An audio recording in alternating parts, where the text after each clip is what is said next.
So guys, in this video I am going to be talking about what type of IELTS exam you need to relocate abroad. I've got a lot of people asking so many questions like, do I need the academic or general IELTS for my immigration process to travel abroad? Now this video is not only for the United Kingdom aspirants, but also for all the abroad, like US, Canada, Australia, whichever way you're going. So I'm going to try to differentiate the academic and general IELTS, okay, in this video, so you'll be able to understand which one you actually need. All right, now the academic IELTS is basically for institutional and professional use. What do I mean by that? Now, if you are a student, you got an admission and you want to travel abroad, to study, you need to write the academic IELTS because that is what the school requires. I don't know the score they will require. Depending on the school you're applying, you will try to find out the acceptable scores. But the academic IELTS is what you need to write as a student. Now, if you are just going for immigration purpose, like other people that are not professional, like what I mean by professional purpose is any course or any profession that requires a license, you need to also write the academic IELTS. For instance, nurses, doctors, pharmacists, med lab, any course or any profession that you are into that issues a license, you need to write the academic IELTS for you to travel. Now, some countries will require you to write both the academic and then still want you to write the general for immigration purpose, but it's rare. So mostly it's the academic that you write. Okay. Now, in terms of general IELTS is for people like that are not professional courses, professional studies. Like for instance, somebody wants to relocate to the United Kingdom as a healthcare assistant or a teacher, they don't require a license.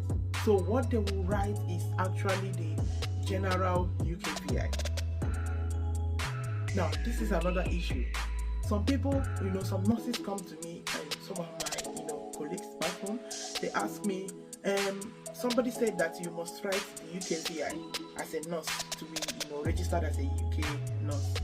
And I told them, I said, if you want to write, it was before that they made it mandatory that you must write the UKVI for you to be registered as a UKRN.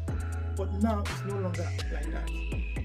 Both ordinary IELTS, what I mean by ordinary IELTS, like the British Council and the IDB, they are accepted.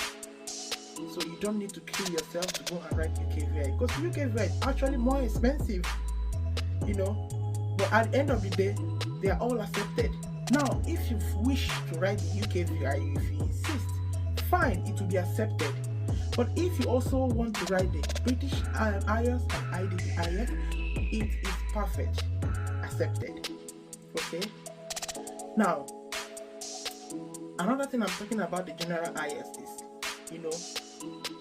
like if you're relocating like a teacher or healthcare worker, or for people that apply for the province wherever in Canada, they need the general IELTS. Okay. Now, another difference between the academic and general IELTS is that some people said general IELTS is easier than academic IELTS, but the truth is that it depends on individuals. Some people find general more difficult than academics. Now, academics is exclusively for like I told you, professional bodies and institution use. So they talk more about institutions like studies. You need to task your brain and describe a graph and all those things. And then in general, this is more of like public interest, like newspaper, what is happening, game and all those things. So that's why some people think it's more easier. And then the criteria, the scoring, for speaking and writing, I think the score, they have been, scored the same way, both general and academic IELTS. That's another difference.